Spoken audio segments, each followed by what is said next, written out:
A brief look at what a slide rule is and how it can be used. Slide rules were invented in the 1600s and have taken many shapes and forms until they were replaced by the digital calculator. First, let's take a look at some multiplication and division on a slide rule. First of all, let's take a look at the scales on the slide rule and see how these can be used for multiplication. If you take a look, like the C and D scales are the exact same scale, but they're on the two separate pieces. But you'll notice as the scale goes on, see the difference from 1 to 2 is 1 is less than the distance from 2 to, is greater than the distance from 2 to 3. And so on. The distance from 2 to 3 is greater than the distance from 2 to 4, and you get the idea. So this allows the slide rule to be used for multiplication. So say we wanted to multiply 2 by 3. You line up 2 on the one scale and 1 on the other scale, and then you look down. 2 times 2 would be 4. 2 times 3 would be 6. And 2 times 4 would be 8. And 2 times 5 would be 10. But say I wanted to multiply 20 by 57. There's obviously not enough room on the slide rule, and it wouldn't really be practical to build a slide rule that long. So what you do is you use decimal places. So if we wanted to multiply 23 by 57, we'd go 2.3 on the bottom. Oops, let me line those up. 2.1, 2.2, 2.3 times 5.7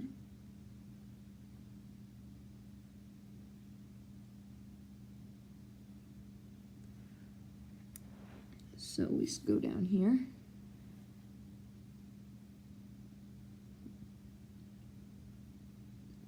And you see, there's still not enough room.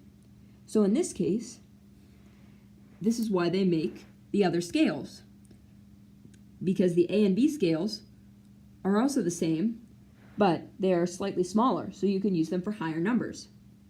So if we were to try this up there, 2.2 times, move the 1 there, times 5.7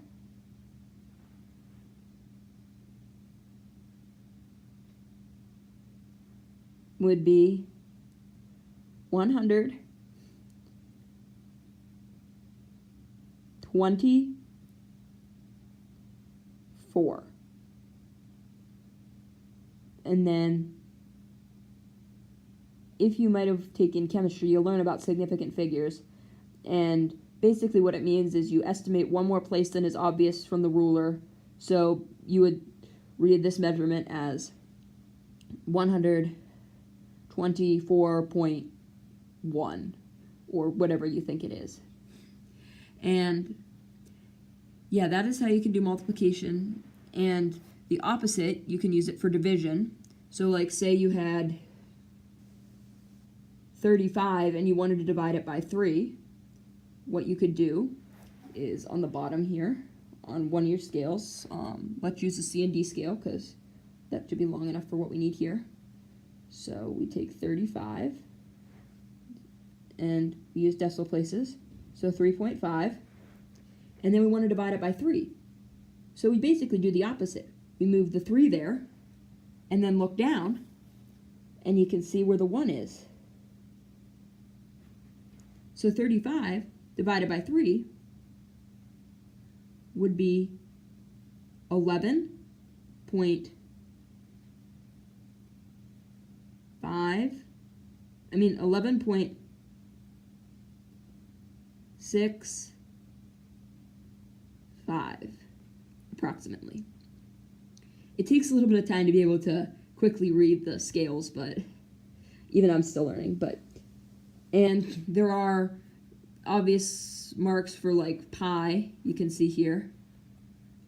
which is very handy for calculating the radius of a circle given the diameter, because you can do, like, say we're given a circle with diameter 2, you can just do the same exact thing, set it to 1, and then go down here, the special line for pi, and read it. The circumference of the circle would be about 6.29. And for division, you can reverse the process on any of the scales that line up, like the A and B, C and D, DF and CF, and the CI and DI.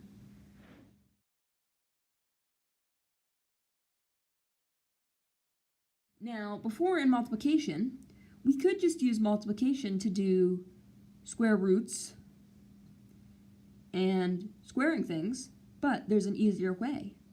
If you look up here on the A scale and the D scale, the A scale is the square of what is on the D scale. So if you take 2, 4 is the square of 2. Square 3, you get 9. Square 4, you get 16. Square 5, you get 25. And so on. And again, you can use decimal points to convert bigger numbers down to decimals so you can calculate them.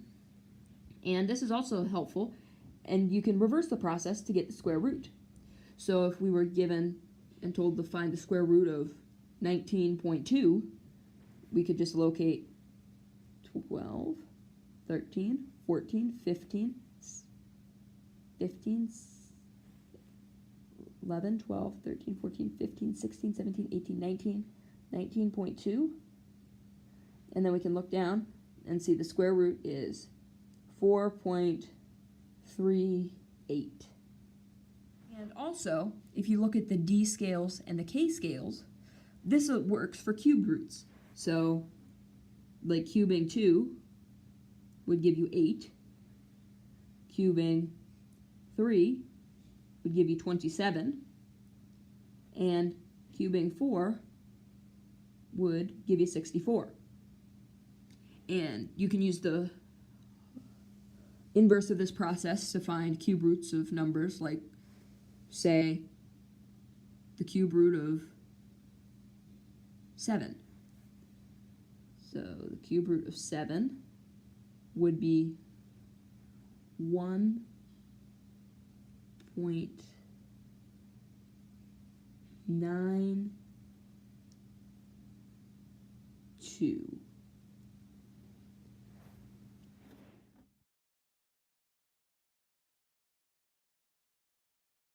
The slide rule can also be used for trigonometric functions.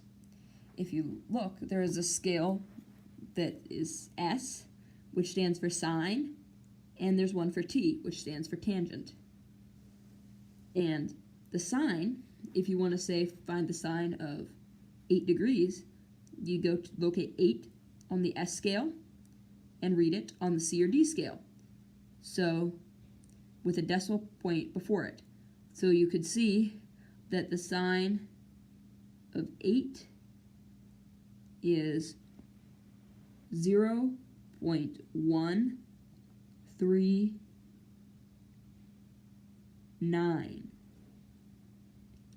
And you can use the cosine is the sine minus 90 degrees. So, for example, the cosine of 60 would be equal to the sine of 30, because 90 minus 60 is 30. And that is what the red greater than numbers are for, the cosine. And like the other processes, you can use the inverse to figure out the inverse sine. So if we were given 0.3 and wanted to find the inverse sine, we could say, oh, 0.3 is the inverse sine of 17.45. Now this is especially useful for the trigonometric problems with the law of sines like we just learned about.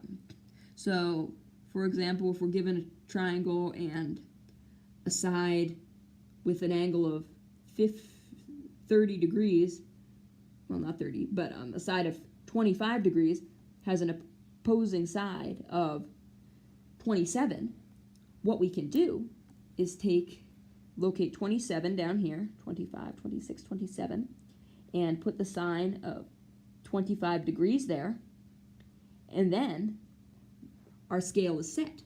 So if, say, one of the other sides had an angle was 15 degrees, we could just look here where 15 degrees is and read the D scale, and that gives us the length of the side of 15 degrees.